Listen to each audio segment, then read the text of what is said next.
I have no idea what I was going to talk about. Well,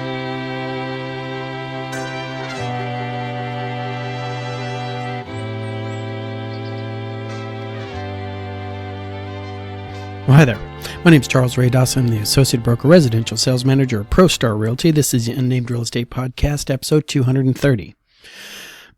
You think after 230 episodes I'd come up with a name for this thing, but yeah, what can I say? I'm not very professional about these things.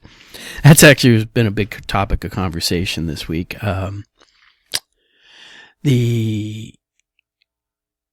have moved into the video space really hard, especially on the real estate side. Now, I've been doing this for 230 episodes and about 2 or 3 years right now. And although I enjoy it, and it is one of the highlights of my week for some strange reason, I'm definitely do not do the professional, this is what you need to do to get your algorithms deciding they want to promote you.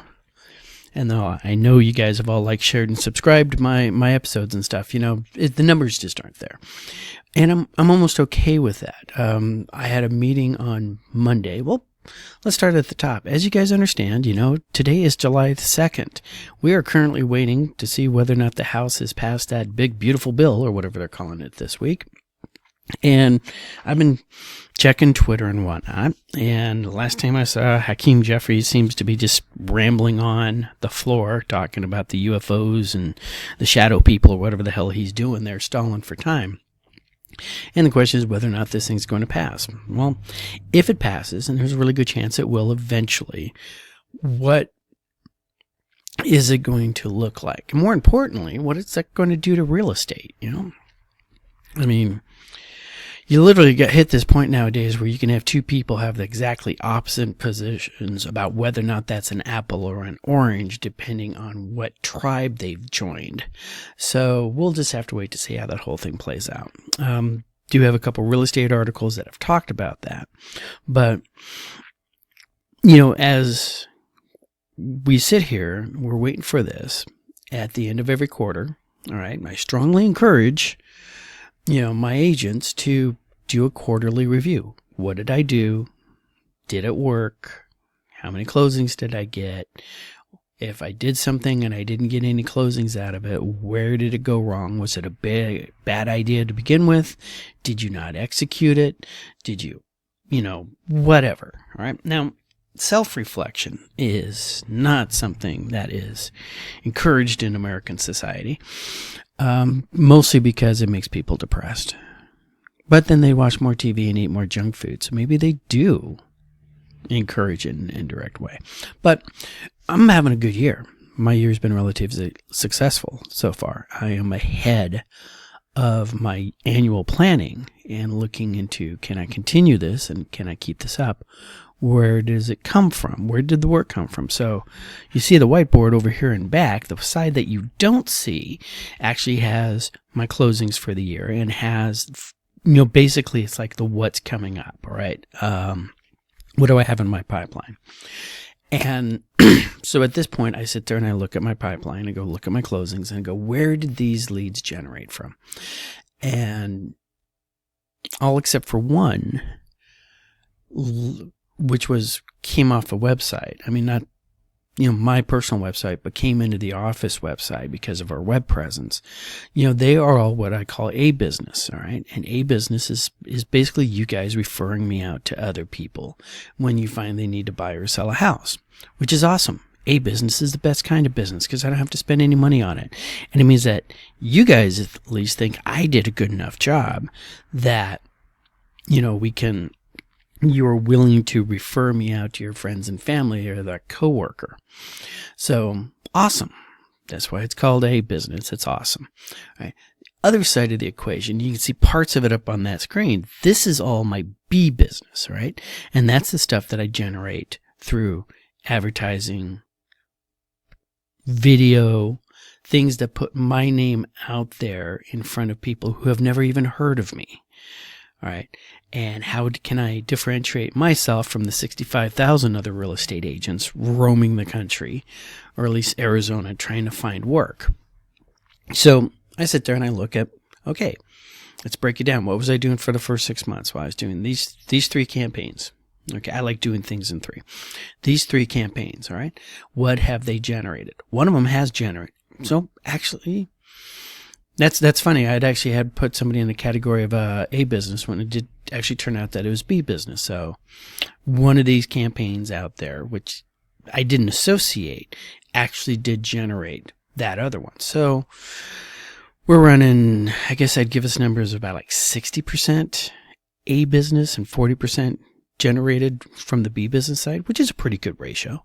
So now that I said that out loud, hey, awesome. But always room for improvement, always room for what's not going on. So my big thing that has kicked me off in this is I got to have a meeting with our new sales rep over at Pioneer Title. Her name is Tina. And I got to sit down with Tina, and we just went over, Ray's work for like an hour or so over lunch. And looking back on it, it's like of these 3 campaigns I had going, I was only really working one, another one sort of half-ass, and then the third one I hadn't really done much on. So, but the other thing that I've been doing as a real estate agent is coming up with great ideas. And as a sales manager, I give those ideas to my agents. Hey, Joey, go try this. Go give this a shot. All right. And if Joey does it and they come back, great. If they do it and it doesn't work and they come back, it's like, okay, let's, was it execution? Was it a bad plan to begin with? And rinse and repeat. And we go through real estate doing this. So after my conversation with Tina, I realized, I have given away some really, really great ideas that my agents didn't do anything with. Like nothing. All right. And I'm going to start taking some of those back. I'm going to start implementing those myself. All right. I want to have 3. I'm dropping one. All right. One of my campaign plans over here. I'm dropping the campaign. It's the one that I was sort of half-assing. All right. Or actually, I might not drop it. I'll just automate it more so it just sort of runs in the background. And then I'm going to start putting my time and effort into the other 2. But I'm actually becoming a farmer. All right. I want to farm a geographic location. And that farming is the most expensive out of all of these campaigns.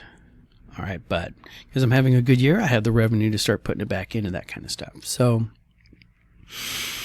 what this means to you is I might be a little bit more aggressive on the like, share, and subscribe. You know where the buttons are. A lot of you guys watch this on the phone. They make it a little bit harder. Very few people actually watch this on their computers. I know these things because the metrics tell me. But like I said, we're coming up. We're at 230 right now. I'm coming up on 250. I'm going to do a definite revamp at 250. All right. That gives me 20 more episodes to do, which is about 2.5 months. Wait, 4 months? Anyways, it's going to be happening late this year. And then once we get done rocking and rolling on that, we're going to see what the new, new podcast, the new video is going to look like. Probably a different location. I just record here because it's convenient for me. I don't have a cat yelling at me. I don't have to move things around in the background. I just sit and turn on the camera and go. I don't have a house where I can actually set up a recording studio, and we don't have an office where I can set up a recording studio. Recording studios have been offered to me. All right. But I'm not sure if I want to pack everything up, hit a third location just to record. And you guys notice I can't just sit there and do one day and record for the entire month because I deal with pretty topical things like the big beautiful bill. So we'll see what this vamps over into. And like I said, it's definitely having fun. Okay, I'm still having fun. Like I said, I'm only halfway joking that you guys are therapy. And a lot of times I try things out on camera to see whether or not they work, and then I use them in real life, right? You guys didn't realize that, right? But yeah, I'm just completely opening the kimono with you guys right now. So let's see how that works out. One of the other things that came up, turns out that Tina also sings karaoke, and she was suggesting a client appreciation party, which a lot of agents do. You just invite your old clients in and say, hey, come in and let's da-da-da. And she's actually had those before at karaoke bars. So we might do something like that. I've talked to 3 clients, former clients, or actually 2 former clients and 1 current client, and they all love the idea. And if you don't like to sing, then you don't have to show up. You can just sit there, be quiet, gaze adoringly at me as I warble my songs. All right, but let's hit the news in real estate right now. So the bill's coming down. It is, if it passes, as it's come out of the Senate with all their bells and whistles. There are things on here that are going to be impacting real estate. And this is where some of my frustration with the National Association of Realtors starts coming out, right? Because key provisions on this is going to be, of course, the mortgage interest deduction, all right, which makes interest payments on mortgages debt up to $750,000 tax deductible. So when you make your little mortgage payment, right, X amount is going to your, going to the interest. Your mortgage company sends you a form that you include with your taxes going, hey, we paid $5,000 worth of, mortgage interest or interest on our mortgage. And so we get to deduct that from our net income for taxable reasons. All right. Like I said, I've never really ever had a client come up to me and say, oh, I want to buy a house for the tax deduction. All right. But it's always there, and NAR always fights for it. Personally, I think if our national debt was less, then we'd have better interest rates. And if we had better interest rates, not only would they be paying less interest on the mortgage, all right, to begin with, but, all right, we wouldn't be where we are on a whole bunch of other things. So that's my editorial. All right. And then we want to quadruple the state and local tax SALT deduction cap, which I am morally opposed to. I think that SALT deduction needs to go away altogether. And simply, and this is straight up editorial, in my opinion, your maze varies, but yours isn't as good as mine. I think the federal government needs to be in first position on taxes. Let me explain what I mean by that. You pay multiple forms of taxes, right? I don't know if anybody's ever told you that, all right? But you look at your pay stub, for those of you who look at a pay stub, you're going to see the little withholdings in there, state, local, this and that and the other thing.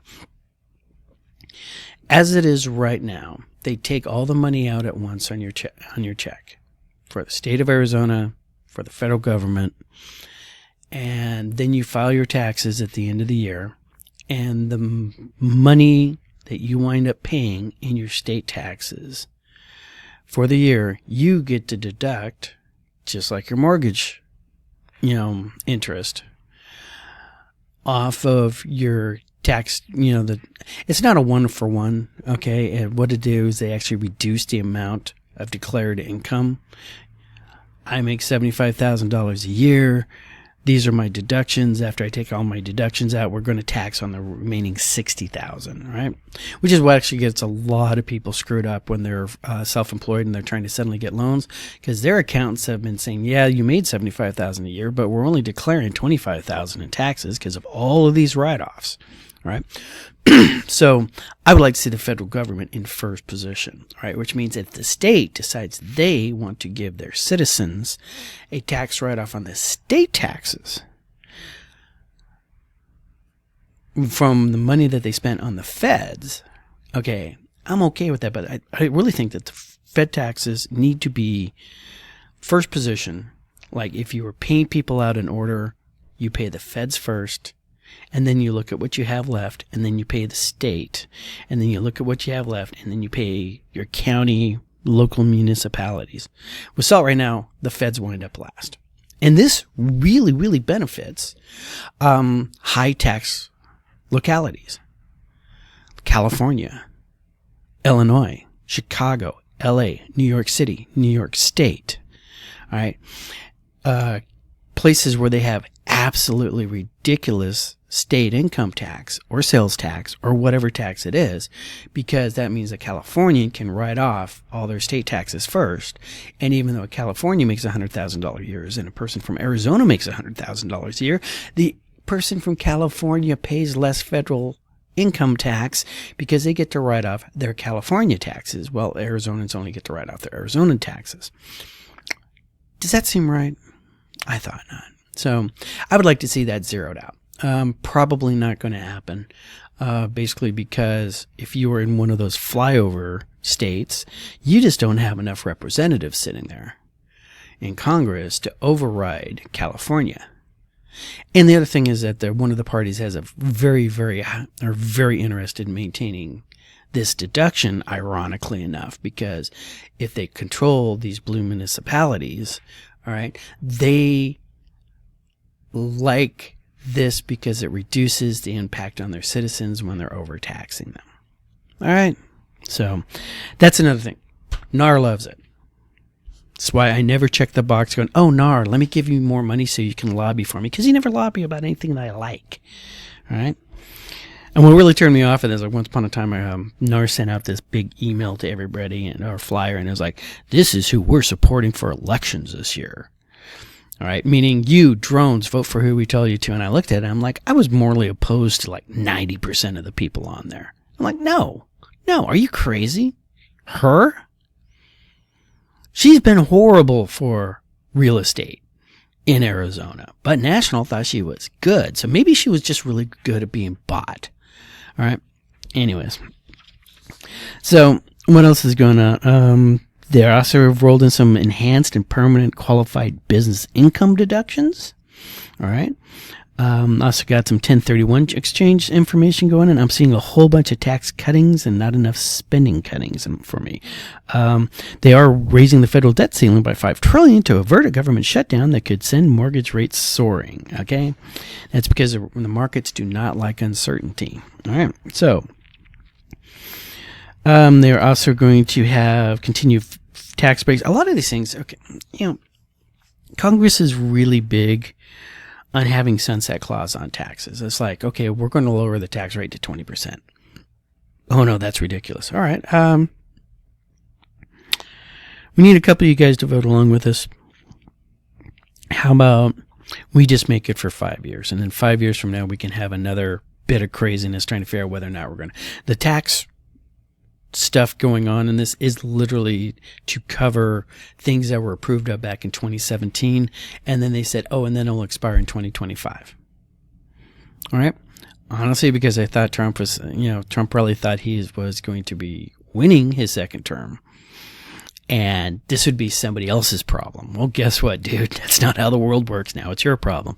All right. And so a lot of these things for this to pass is actually going to, say, hey, remember the tax rates you're currently paying? Well, instead of getting a brand new tax rate next year, you're going to just continue on plus some other little bennies on this thing. So, and the markets hate that, all right? Because, it affects inflation. If it affects inflation, it means that they need to change their bond rate. And there's a lot of banks out there really, really unhappy with all of us who have mortgage rates that start with a 2. Because they lose money on our loans every year. God bless their little black hearts, right? Yeah. Yeah, we're calling this the too big to fail karmic revenge. So, anyways, cold dead hands. You can get that loan out of me through my cold dead hands. All right. So, these tax credits and housing tax credits and everything else, if they're existing programs, they're just going to, continue them on in the next period. All right, so I have no idea. Be really interesting. I refuse to put news flashes on my phone because it would hijack me. But most of my local news places that I follow, it's like they weren't updating on this thing at all. And then I realized, they weren't updating because they're not actually doing anything. They're just chattering about it. Yeah, throw it up for a vote. Let's see what happens. All right, so Cromford report came in. Let's hit the local numbers because they help the Cromford report make a little bit of sense, all right? So here we go. Numbers for July 3rd, 2025. Actives this week are 25,108, down 727 from last month or last week. New listings are 1,883, down 90. Contracts are at 2,212, up 152. And our closings last week were 2,318. Coming soon to an MLS near you is 491 new listings. Our Comfort Report numbers. Check this out. Supply has actually dropped to 106.9. Demand actually sort of went up to 77.0, giving us an increase in the Comfort Report to 72 when it was like 71.6 or so last month. All right. Things are moving again, theoretically. But then we look at the local areas, okay, and everybody has still fallen. And, remember these numbers are month over month. So this time last month, everything has gone down except for Paradise Valley. And yes, the reason why Paradise Valley is doing very well right now is because Paradise Valley is populated by people who don't work for a living. They have assets. And so anybody who is sitting there in crypto, anybody who has money in the stock market right now are doing very well. The stock market is doing very well. And don't expect the mainstream media to tell you these things because, if it bleeds, it leads. And if it's good news, we'll bury it back on page 37. All right next to the dog who won the ugliest dog contest at the Kiwanis Club. All right. So that's why Paradise Valley is having this little run right now. Okay. They've gone up 15%, right? They were still in the seller's market, and now they're even more in the seller's market. Only other seller's market we have out there is Fountain Hills at 113. And then we go in our balance with Chandler, Avondale, Glendale, Phoenix, Mesa, Scottsdale, and Gilbert. That's it. That's our balances. And then the rest is all a buyer's market, all right? Starting with Cave Creek, Tempe, Goodyear, Peoria, Surprise, Queen Creek, Maricopa, and Buckeye. Our biggest winner was the Paradise Valley that we talked about. And our biggest loser is Buckeye, okay? Time to start rooting for Buckeye because they are under the 50 mark. All right. So they have 2 houses for every buyer out there. Not a great place to be. So the Comfort Report I was looking at, Case Shiller came out, and you guys have seen me go off on Case Shiller probably a billion times. All right. News agencies like to talk about Case Shiller because they literally hand them a news article. So the reporters don't have to do anything really except sort of a little editing, and they'll just publish it up, and they got their editor happy. Hey, boss, I turned in that column about, house prices because I use Case Shiller. But Case Shiller is always at least 3 months old. The time period that they covered on this ended in March. So April, May, June, and we get first week of July going, hey, Case Shiller report says Phoenix and LA are the 2 cities that did not see an increase in prices. All right. Why did we not see an increase in prices? Well, because we have a whole bunch of red on this screen right here. All of this, right? That's why prices aren't going up. Prices do not go up in this when you see red. Right. Prices really don't start going up until this hits about like 150 or so. All right, then you start getting that frenzy demand coming up. But we're not seeing it right now. All right. What we do see is inventory has been consistently dropping a little bit at a time. 3 out of 4 weeks, and that 4th week comes in and there's a little surge that is higher than the previous week, but not enough to make up over the total loss for the whole week or the whole month, right? So we're starting to see inventory, contract a bit, but we still have more inventory than I've seen in forever, okay? And now we need to start looking at how the interest rates are going to be, because interest rates will affect where those buyers come from, okay? And when you see those interest rates come in, okay, you're going to see this number start going up. And since this is a fraction, if that was 106 and that was 106, all right, we'd have 100 sitting right there on the Comfort Report, and we'd be in a balanced market. All right, we'd also be in a very busy market. Okay, so busyness is how many buyers we have out there and how many people are selling. All right, and that's just the way that one plays out. So other thing that came out of Comfort Report, and this just came out today, in fact, they're going over the affidavits of value and things that have been recorded, all right? Resale transactions, that's a person selling a used house to another person who's buying a used house, are up 4% over last year. All right, increase the demand. All right, but less than the expected 5% they were thinking about seeing. So they missed that. All right, but here's the thing that's interesting. New home sales, those are the guys who build a house on speculation then sell it to you. They're down 13% over last year. All right, and their inventory is going up. They have their inventory is where is that number right there?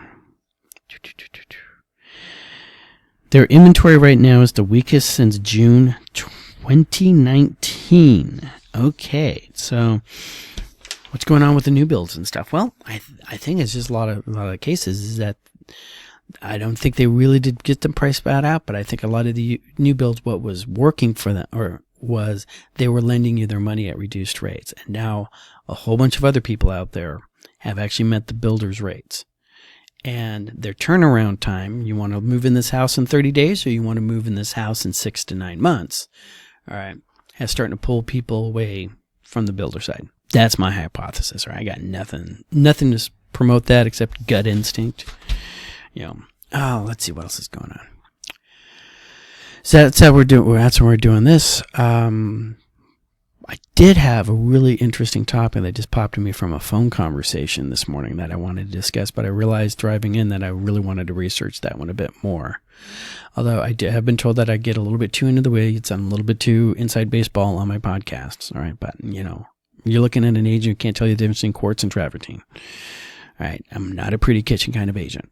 So, what do I am? Hardest working boy in real estate. He's always watching children and pets around the water. Yes, we had a child die this week at a municipal swimming pool.